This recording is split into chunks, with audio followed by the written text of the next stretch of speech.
My talk today is about what the messages are if you do want to stay in the workforce. And I think there are three. 1, sit at the table. 2, make your partner a real partner. And 3, look at that, don't leave before you leave. Number 1, sit at the table. Just a couple weeks ago at Facebook, we hosted a very senior government official, and he came in to meet with senior execs from around Silicon Valley. And everyone kind of sat at the table, and then he had these 2 women who were traveling with him who were pretty senior in his department, and I kind of said to them, sit at the table, come on, sit at the table. And they sat on the side of the room. When I was in college, my senior year, I took a course called European Intellectual History. Don't you love that kind of thing from college? Wish I could do that now. And I took it with my roommate, Carrie, who was then a brilliant literary student and went on to be a brilliant literary scholar.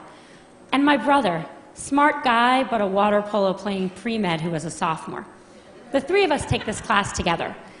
And then Carrie reads all the books in the original Greek and Latin, goes to all the lectures.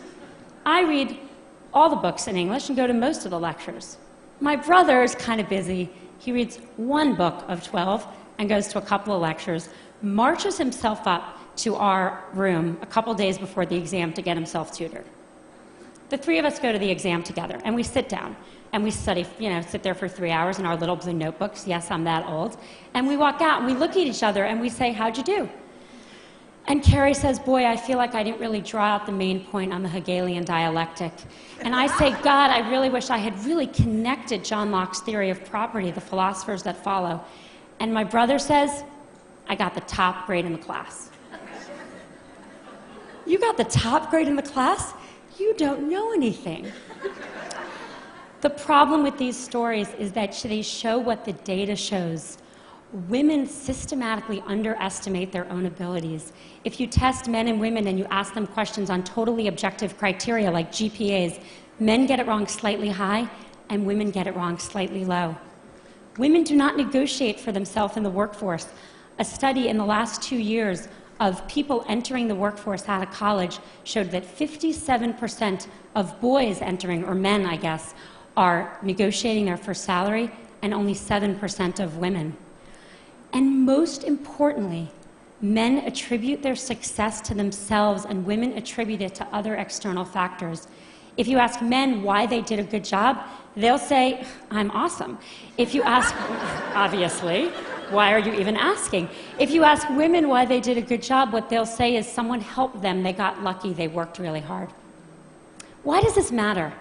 Boy, it matters a lot, because no one gets to the corner office by sitting on the side, not at the table.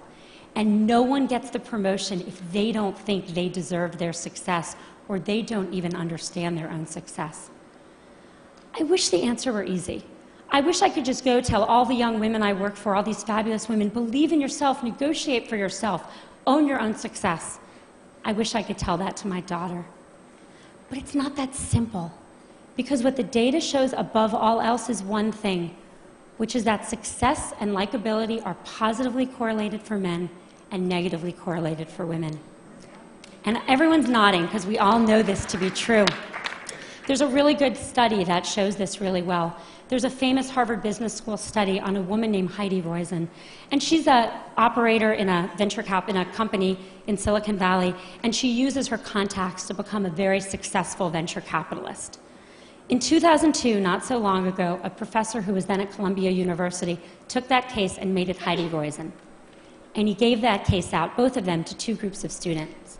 He changed exactly 1 word, Heidi to Howard, but that 1 word made a really big difference. He then surveyed the students, and the good news was the students, both men and women, thought Heidi and Howard were equally competent, and that's good. The bad news was that everyone liked Howard. He's a great guy. You want to work for him. You want to spend the day fishing with him. But Heidi, not so sure. She's a little out for herself. She's a little political. You're not sure you'd want to work for her. This is the complication. We have to tell our daughter and our colleagues, we have to tell ourselves to believe we got the A, to reach for the promotion, to sit at the table. And we have to do it in a world where for them there are sacrifices they will make for that, even though for their brothers there will not.